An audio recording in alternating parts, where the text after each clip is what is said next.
కీలక విషయాలు బయటకొచ్చాయి. నిందితుడు వెట్రి మణిమారన్ ట్రాన్స్జెండర్ అని చెబుతున్నారు పోలీసులు.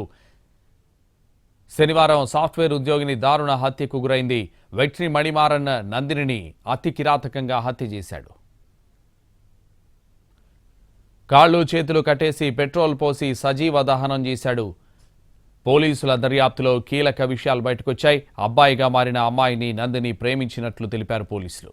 గతంలో మధురైలో ఒకే స్కూల్లో నందిని మహేశ్వరీలు చదువుకున్నట్లు చెబుతున్నారు. తర్వాత మహేశ్వరి ట్రాన్స్జెండర్గా మారి వెట్రి మణిమారన్గా పేరు మార్చుకుందన్నారు. తర్వాత తొరైపొక్కంకి వచ్చి నందిని వర్క్ చేస్తున్న సాఫ్ట్వేర్ కంపెనీలో చేరినట్టు చెబుతున్నారు. ఇద్దరు గత 8 నెలలుగా కలిసి ఉద్యోగం చేస్తున్నారు. అయితే మణిమారన్ ట్రాన్స్జెండర్ అని తెలియడంతో నందిని దూరం పెట్టిందన్నారు పోలీసులు. అయితే రాహుల్ అనే యువకుడితో నందిని లవ్లో ఉందని తెలుసుకున్న మణిమారన్ ఆమెను హత్య చేసేందుకు ప్లాన్ చేశాడని పోలీసులు తెలిపారు.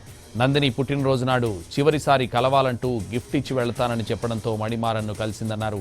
సమయం చూసుకుని నందినిని అతి కిరాతకంగా హత్య చేశాడని తెలిపారు పోలీసులు.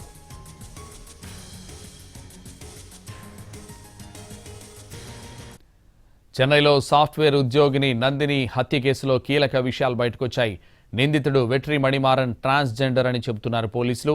శనివారం సాఫ్ట్వేర్ ఉద్యోగిని దారుణ హత్యకు గురైంది. ఇదే విషయానికి సంబంధించి మరింత సమాచారం మా ప్రతినిధి కార్తీక్ అందిస్తారు. కార్తీక్. రైట్ సంతోష్, సాఫ్ట్వేర్ ఉద్యోగిని నందిని ఏదైతే హత్య కేసులో చాలా ఆసక్తికరమైనటువంటి విషయాలన్నీ కూడా వెలుగులోకి వస్తున్నాయని చెప్పుకోవాలి. శనివారం అత్యంత దారుణంగా హత్యకు గురైనటువంటి నందినిని ఏదైతే ఫోన్ కాల్స్ ట్రేస్ చేయడం సహాయంతో పూర్తి స్థాయిలో అయితే మణిమారన్ ను అదుపులోకి తీసుకోవడం కూడా జరిగింది. అయితే మణిమారన్ ను విచారించే క్రమంలో చాలా ఆసక్తికరమైనటువంటి విషయాలు అనేది కూడా బయటికి రావడం కూడా జరిగింది. ఇద్దరు కూడా ఎవరైతే మణిమారన్ అలియాస్ మహేశ్వరి ఎవరైతే ఉన్నారో గతంలో మదురైలో ఇద్దరు కూడా ఒకే స్కూల్లో కలిసి చదువుకున్నారు. ఆ తర్వాత ఇద్దరు కూడా కలిసి ఒకే కంపెనీలో కూడా జాబ్ చేస్తున్నటువంటి పరిస్థితి. అయితే తనకు తాను ఒక మగ వ్యక్తిగానే పరిచయం చేసుకున్నటువంటి మహేశ్వరి మొదట ఏదైతే నందినిని ప్రేమించినట్టుగా కూడా చెప్పడం కూడా జరిగింది. అతను కూడా ఇద్దరు ఒకే క్లాస్ చదువుకోవడం, ఒకే ఊరు వాళ్ళు కావడంతో ఇద్దరు కూడా ఆమె కూడా నందిని కూడా ఆ ప్రేమకు అంగీకరించడం కూడా జరిగింది. అయితే ఒకనొక సమయంలో వెకేషన్ కోసం ఇద్దరు కూడా బయటికి వెళ్ళడం కూడా జరిగింది. ఆ సమయంలో ఇతను ట్రాన్స్జెండర్ అన్నట్టుగా కూడా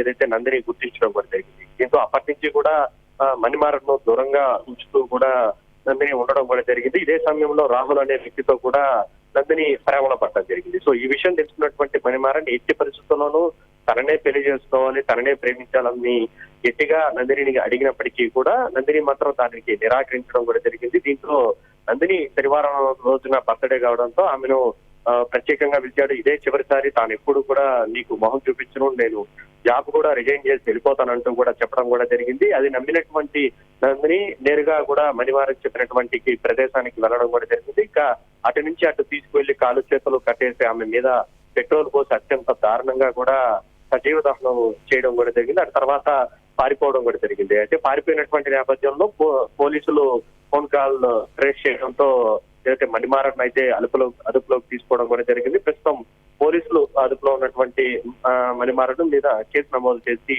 ఏదైతే పోలీసులు అయితే రిమాండ్ కి తరలించడం కూడా జరిగింది. Thank you Karthik.